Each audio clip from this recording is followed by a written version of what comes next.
Okay. Roommate Rivalry back here, live in WICR. Fantasy baseball season is not too far away. Now, we covered a lot of fantasy football stuff. We had a really good year in fantasy football. Some better than others. You know, some of us in the studio only took one loss, won the championship. Flo Namath. It's how it goes. Sometimes you have a good year. I mean, I was in last place the majority of last season, so that's how it works. We're going to be getting into fantasy baseball now. Mock drafts are starting. Some people who are drafting early. A lot of the experts are doing their drafts now. We're going to do a 3-man first 2 rounds kind of mock draft. So we're basically each going to own 4 teams and draft the first 2 rounds for those teams. We're going to go Ant first, me second, PD third, and that's how we are going to roll. We're gonna we'll break down these picks as we see according. We'll do a whole round recap.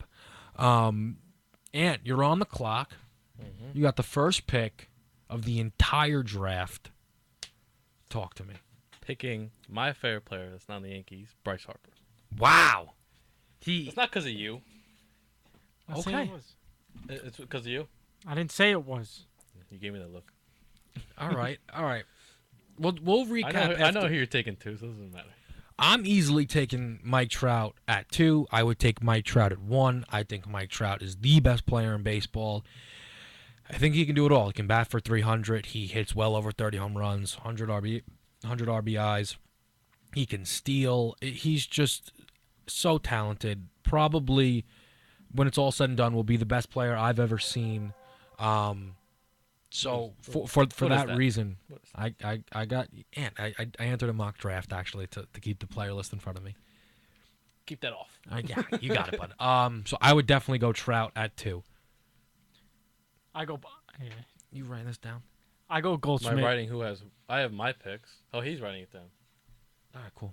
I go Goldschmidt. There's just no ends of buts. I had him last year. Guy's an animal. I think that it's crazy to believe that picks 1 through 3. I think this is just a good point, just a good talking point. Trout, Harper, Goldschmidt. I really don't think that you can be upset with having any of those guys, and I don't think any of them is the wrong pick. If you tell me that you want Goldschmidt at 1, I mean, look at last year. Scored 103 runs, hit 33 homers, 110 RBIs, 21 steals, and batted .321. He actually, out of the 3 of them, had the best year. It's unbelievable what Goldschmidt can do. If I was doing, I mean, I know I went Trout 1, and I went Trout at 2, but I would go Trout 1. I think I might even go Goldschmidt before Harper. And you kind of both agreed on having Harper at 1, and I don't think that's crazy. I don't think that's wrong at all. And I think that's what makes this just so interesting, because the talent, shaking it up. The talent is just so deep realistically for these current for the top 3. If you have a pick in the top 3, you're going to get a good player unless you do something stupid. I'm next. So yeah, now Next Ant team. is picking with team 4, completely new Picking team. The other MVP, since I have the first one, Josh Donaldson. I like that pick. Can't hate it. I mean, honestly, when you look at Josh Donaldson's numbers from last season, 122. He beat out Trout. 122 says a lot. runs scored, 41 homers, 123 RBIs, and 297. Just a shade under batting 300 for the year. I mean, what's not to love about Josh Donaldson? I mean, he's an absolute stud.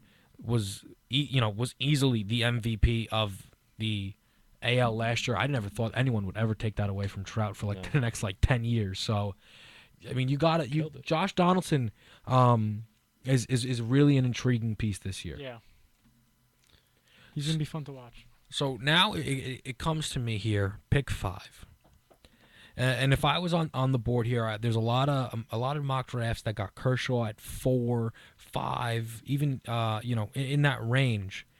For me, pitching is so deep, I can't take a pitcher within my top 5. Picking that bad man. As good as Kershaw is, and he's clearly above and beyond better than every single other player. I just I can't make that pick. For me, at pick 5, see, it's really a struggle here because to me it gets a little tricky. I think I would actually go with Giancarlo Stanton. Last season, he obviously played a really small amount of games compared to what you obviously would have hoped, but due to the injuries, that's just how it went. I mean, 27 home runs, 67 RBIs, and he finished with a 2.65 average. He was batting like 220 to start the year. He got hot, and I think that if Stanton actually stays healthy and avoids the freak injuries, a baseball to the chin and a baseball off the hand, I think that Stanton can compete with those top 3 I just want guys. to say something about Stanton. You could. See that good? I think Giancarlo Stanton is going to put up crazy numbers this year just because that team has gotten a lot better. And now that you have D. Gordon with just absolutely roping singles every other at bat, that's going to be so many RBIs. Yeah. Yeah, that's true. So many seriously. RBIs. And when he hits home runs, automatic 2 almost. Like, Almost. like Giancarlo Stanton will never, obviously the injuries, but you could, if he's there with my second pick, I think I take him. Like if I don't get the top 3, I think I still go Giancarlo Stanton. At 4. Yeah. And I don't think, and I mean, yeah, I really, Because once you're surrounded by those better players that could hit the ball, like Christian Yelich is coming into his own, they do have some good hitters on that team now. Mhm. Once you do that, it gets harder it gets easier to pitch to Giancarlo because knowing that you have another batter that could do damage, Right. it gets harder. And honestly, to me, Stanton is the only one I think you can make a case to take in the top 3 over those first 3 guys, just because I truly believe that Giancarlo Stanton is the only player in this league that has the chance to hit 50-plus home runs. And I really believe that he actually could do that. I mean, his power is just absolutely out of this world. So, PD now on for team 6. The same point that you just brought up, that the pitching is just way too deep. Mm-hmm. You can still have a good pitching if you don't take him in your first three spots. I gotta go McCutchen. Okay. He's year in year out. He's a sharp pick, and he's gonna produce at high numbers. And right now, Paul Goldschmidt, Stanton. Paul Goldschmidt, McCutchen. I like my team already. That's not See, your you're team. missing the point, though. Don't get That's lost not your in it. team. Remember, it's So- two different yeah, teams. yeah. It's 2 different teams. Keep forgetting that. But yes, I'm just saying that's just important because you don't want to like pass on someone because you already have a position. So just remember that. Yeah. Okay. But I mean the thing about Kutch is he finished with great numbers last year. 24 home runs, 23 home runs, 96 RBIs. People were concerned though with the 292 batting average. Andrew McCutchen was really bad to start the season. Yeah, and Really still bad. a 292 batting. Exactly. And then he probably batted about 310, 315 to end the season to make up for that lost Yeah. time. I think the Pirates are going to be good again this year. Yeah, I mean, it's almost a guarantee that those front 3 in the NL Central are good, and getting players from those teams, it just always makes sense. Yeah. So Right, now, right. and goes on to you at pick 7. Let's see. Wait, does that mean like at the end of this one I get 2 picks? No. When we go to we're going to do 12 teams, so when we go to round 2, Then you'll get. you'll have first pick, Okay. right? Two Yeah. or 4. That makes sense. Mhm. I'll pick that.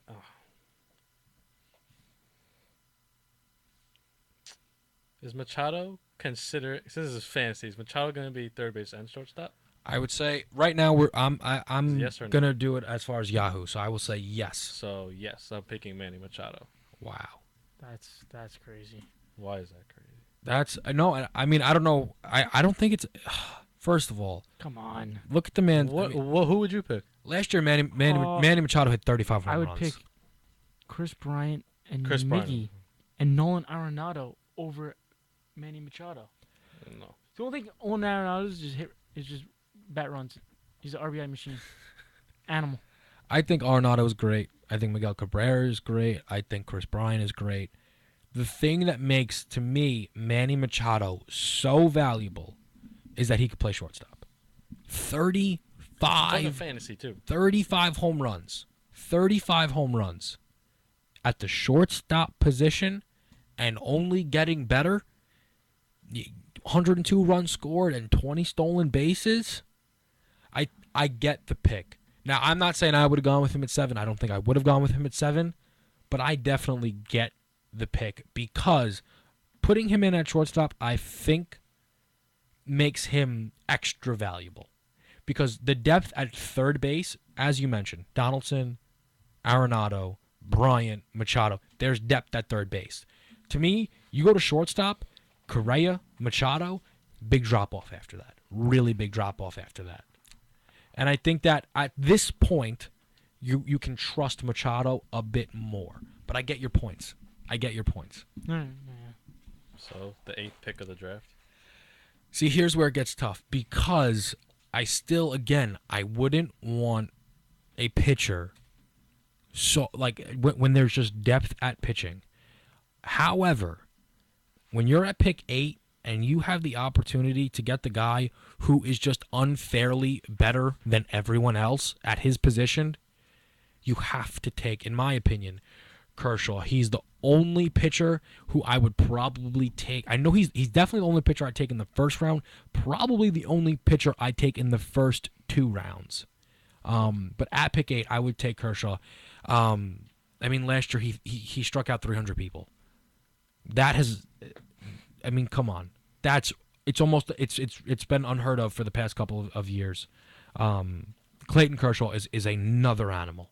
He is so special. Yeah. And he's the one exception to the pick. You know, it's kind of like in fantasy football. Sometimes you wait on a quarterback. Yeah. You know, for me, I wait on pitchers, but Kershaw is the exception to that rule. Yeah. I mean, I'm just gonna go next best available, which I still don't think is a bad pick at. What is it, number 8 now? 9. 9, even better. Miguel Cabrera. You're looking at probably one of the best hitters of our generation. I mean, honestly, you could argue that he was the best hitter. The best. Triple crown? Come on. No. Triple crown? That's crazy. You know, I do expect Miggy. He didn't. I think he was hurt last year. Right? Yeah, definitely. I think he's gonna bounce back up this year, and I think he's gonna do work this year. Just to last year, Miguel Cabrera batted .338. Are you kidding me? It's nuts.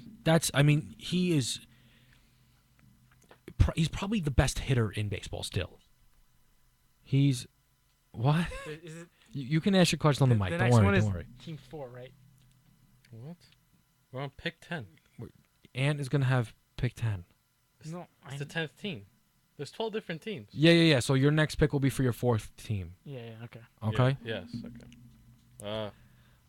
But yeah, I think that getting and Miggy will fall for injury concerns and things like that. Miggy will fall, but I know I'm picking now. again, 338. you know, I guess maybe I spoke a little too soon. Miguel Cabrera could finish with the best fantasy baseball season.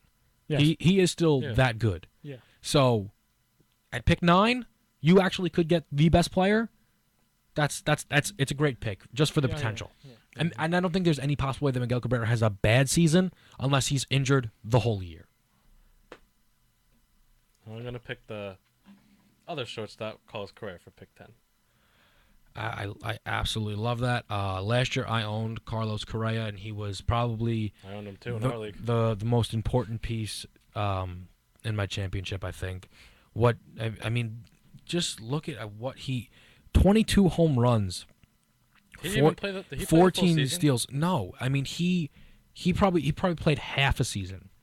Yeah, he did. He had a good year. A little bit more than half a season. 100 plus hits, and just that type of power at shortstop is crazy good.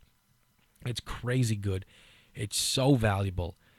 And if Carlos Correa does what he did last year, you're looing at quite the impressive piece. You know, I said it last year, and I didn't think I was early by just simply saying I think Carlos Correa is the best shortstop in all of baseball already, and he's like, I think he's younger than us, so that really says a lot. Yeah. Yeah, he's young. Follow him on Instagram. He's definitely younger than you. Yeah, that January 3rd birthday. Yeah. Let's look it up. I would have to take him out for drinks. Exactly. Like that's when you know it's bad. That's when Yeah. a guy's too young to be doing this stuff. So 20. I mean, So- He was born now- September 22nd, 1994. He is older than all of us. Oh, okay. I made a mistake. What are you gonna do? He's still really young. yeah. He's there. We We are at pick team 11. are Walsh. now team 11. A lot of good players here, but it's a guy that Petey you mentioned before, Oh, Nolan Arenado. Last year, 177 hits, 97 runs scored, 42 homers, 130 RBIs, with a 287 batting average. The fact that he plays at Coors Field is one of the best things ever because that is just the most hitters-friendly ballpark in the planet. The baseball flies out of there. It's a huge outfield. There's just so many gaps. And it doesn't hurt that he's honestly one of the best players in baseball. He's really good. He's really young. And when you look, normally the outfield dominates the top picks, but the third basemen that you can get at the beginning of the draft is just crazy. It's really crazy. But Nolan Arenado at that spot is definitely a good value in my opinion. all right. Now we got the 12th. And The 12th first and pick of the second round. Well, we'll stop it at 12. We'll recap the first round. We'll take a Alright. quick break and then we'll chop it back up for round 2. Okay. 12th. I'm going Chris Bryant Okay. just because I feel like he's gonna have that sophomore slump. I don't think is gonna happen to him, especially with the team that they have this year. I expect that he's gonna live up to the hype of that team, and I think he's gonna deliver big time for the Chicago Cubs. Yeah, I mean, I just don't think you can go wrong with owning a player from the Cubs this year. You look at that lineup, and Yeah. I mean, RBIs galore. Kyle Bombs Schwarber. Yeah, can't feel the fly Kyle- ball. Can't feel the fly Kyle ball. error. Hey, but that boy hits bombs. That guy get hit. Anthony Rizzo's so good. I really like Jason Hayward. I know a lot of Rizzo was people are MVP down on at one him, point. but like Jason Hayward is really still. He's good. all time.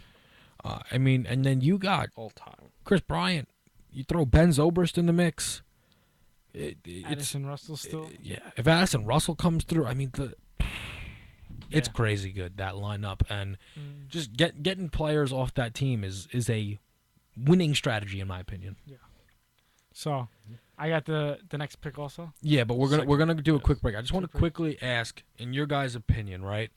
You look at the first 12 guys that were picked. I can go over it. Mm-hmm. Is there a player who you feel went too low, and is there a player that you feel went too high? No, So you, it's pretty standard. for you feel like this is where these players belong? Something like that. I mean, you could be off by one person. No, no, but- Kershaw dropped. I mean, that's like the biggest. for me, if I have the 8th pick in the draft, for me, I'm not gonna take Manny Machado. I would take He Seven. wasn't picked. 7. 7, I whatever. think fantasy wise, he could play shortstop. Yeah, but if you're gonna get a shortstop, I would still go Carlos Correa, because I just think he's a better fantasy player for you. This guy, He had he 13 could- more home runs. he than could- Correa. Yeah, but you could go out and get a home run guy. You could get a guy. You could get a Jose Bautista who jacks up like 30 home runs every year. We're talking about shortstop. I know, but I'm saying you don't need to get home runs at the shortstop position. Yeah, but it's very valuable if you can. It is, but you don't need that. For how I base my team around is first baseman, outfielder, home runs, kind of thing. And I kind of leave it up to the middle infielders to get my stolen bases and get my hits. And then third baseman could add in. But I would have went Carlos Correa. If you're gonna go for a shortstop, I would have went Carlos Correa instead of Manny Machado. I think you both could make arguments to each other. I think the one that you could make to Ant is that Correa didn't play as many games. Correa was probably on pace to hit more home runs. Yeah. The argument, though, that Ant you could make in reverse is I believe Machado had a better batting average by like 10 points. That's good. So, I mean, it's tough, and I think that they are similar.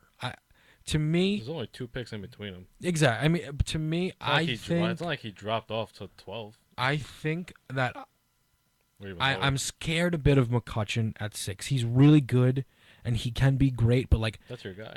I love Andrew McCutcheon, but the beginning of last season kind of just scared me a bit. Yeah, yeah. He's To where like, you think I he's like a Teixeira. I don't know. So where I'm gonna be a bit hesitant on him, and I shouldn't be because he's really good. He's just one of the best players in all of baseball. But I if I'm on the draft board and it's McCutcheon or Miguel Cabrera, I'll probably go Miguel Cabrera. I just feel a bit safer with that pick. Yeah, yeah.